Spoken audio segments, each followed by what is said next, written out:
11 ऑगस्टला राष्ट्रीय नेते शरदचंद्रजी पवार साहेब, माजी नगराध्यक्ष विश्वासभाऊ बारबोले यांच्या विधानसभा उमेदवारीची तुतारी फुंकणार का?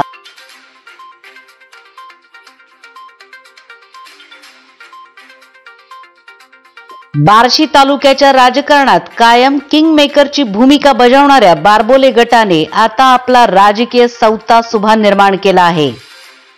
1980 सालापासून पवार साहेबांच्या सोलापूर जिल्ह्यातील राजकीय सहकार्यांमध्ये भोगावती सहकारी साखर कारखान्याचे चेअरमन स्वर्गीय अण्णासाहेब बारबोले यांचं नाव घेतलं जातं.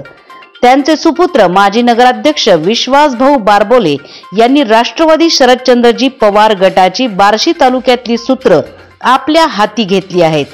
नुकतेच राष्ट्रवादीचे शहराध्यक्ष किरण देशमुख व त्यांच्या सहकार्यांनी बार्शी विधानसभेची जागा राष्ट्रवादीला सोडा अशी मागणी प्रदेशाध्यक्ष जयंत पाटील यांच्याकडे केली आहे. या पार्श्वभूमीवर बार्शी शहरातील शरद शेतकरी संवाद मेळावा म्हणजे बारबोले गटाने विधानसभेसाठी मोर्चे बांधणी सुरू केल्याचं मानलं जातंय. त्यामुळे हा मेळावा बहुचर्चित झालाय. आपण पाहत आहात बार्शी टुडे यूट्यूब चॅनल. या मेळाव्यात पवार साहेब शेतकऱ्यांची गाऱ्हाणी मांडतील आणि राज्य व केंद्र शासनाच्या शेतकऱ्यांबद्दलच्या चुकीच्या धोरणांमुळे बोट ठेवतील याचा अंदाज सर्वांनाच आहे. भुईमुगाच्या शेंगा जमिनीत खाली येतात का वर येतात हे ज्यांना कळत नाही त्यांनी शेतीवर बोलू नये, हे पवार साहेबांचं भाषणातलं प्रसिद्ध वाक्य आहे.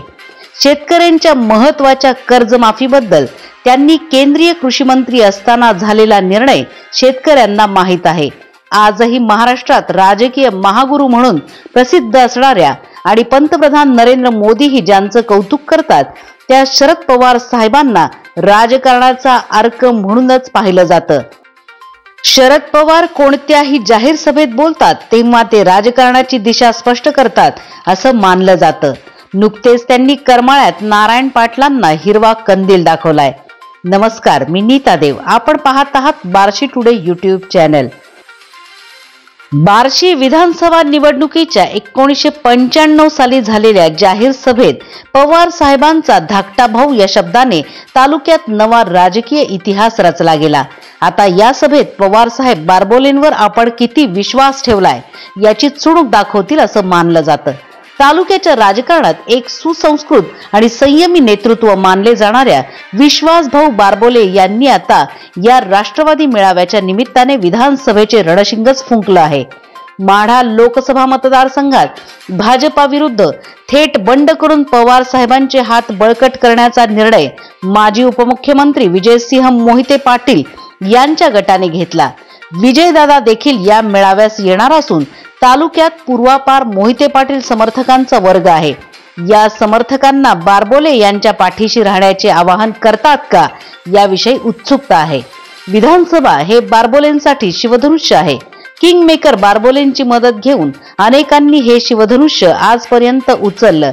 आता बारबोले यांना स्वतःला हे शिवधनुष्य पेलावं लागणार आहे. चांगली प्रतिमा, अनुभव असणारे बारबोले हे शिवधनुष्य कसं पेलतात याची उत्सुकताच आहे. या आणि अशाच राजकीय बातम्यांसाठी पाहत रहा फक्त बार्शी टुडे यूट्यूब चॅनल.